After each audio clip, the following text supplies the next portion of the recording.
26 ভোটের আগে বিজেপির বিরুদ্ধে হুঙ্কার মমতা বন্দ্যোপাধ্যায়। ট্যাংরার ঘটনায় নাবালকের চাঞ্চল্যকর বয়ান। তবে প্রথমে দেখাবো বোলপুরে গোষ্ঠী সংঘর্ষ, দুই গোষ্ঠীর সঙ্গে উত্তপ্ত হয়ে উঠল শান্তিনিকেতন। সেই শান্তিনিকেতনের দেখুন পুলিশি ধরপাকড়, ইট পাটকেল পড়ে আছে। দুই গোষ্ঠীর সংঘর্ষে উত্তপ্ত ওই এলাকা।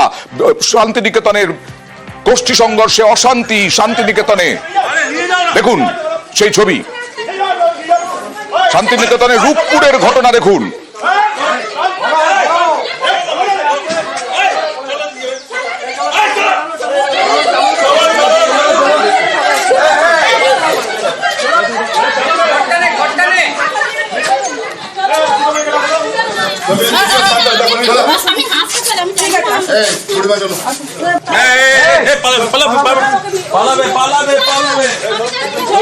বারণ করো।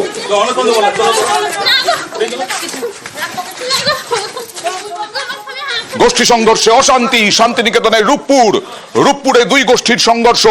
চলে যাব সরাসরি প্রতিনিধি ইন্দ্রজিতের কাছে। ইন্দ্রজিৎ, আজকে কখন কি অবস্থা হয় এই রূপপুরে এই ঘটনাকে ঘিরে?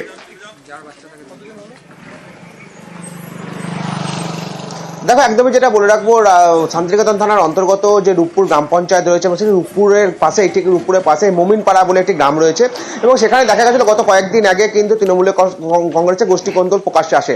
তারপরে আজকে সকাল থেকে দেখা গেল দুই বাড়ি, অর্থাৎ দুই যে গ্রামের দুই বাড়ি, দুই পক্ষ, অর্থাৎ স্থানীয় একজন তৃণমূল নেতা রয়েছেন বাবু দাস এবং উল্টো দিকে রয়েছেন তৃণমূল নেতা নিমাই দাস, এবং সেই দুই পক্ষের মধ্যেই কিন্তু গোষ্ঠী কোন্দলের আকার ধারণ করে এবং তার ফলে লাঠি বাঁশ নিয়ে এক পক্ষের লোকজন আর এক পক্ষের উপর চড়া হয়। ঘটনাস্থলে এসে পৌঁছায় শান্তিনিকেতন থানার পুলিশ এবং যথাযথভাবে দুই পক্ষেরই এখনো পর্যন্ত 12 জনকে কিন্তু ইতিমধ্যেই গ্রেপ্তার করা হয়েছে, তাদেরকে শান্তিনিকেতন থানায় নিয়ে আসা হয়েছে। অন্যদিকে গ্রামে এখনো পর্যন্ত পুলিশ টহল দিচ্ছে এবং আরো যদি কেউ এই ঘটনার সঙ্গে বা অশান্তি করতে, আমি স্থানীয় বাসিন্দা, তারা কি বলছেন, যারা ওই অঞ্চলের বাসিন্দা তারা কি বলছেন একবার দেখাবো, তারপরে তোমার কাছে যাব।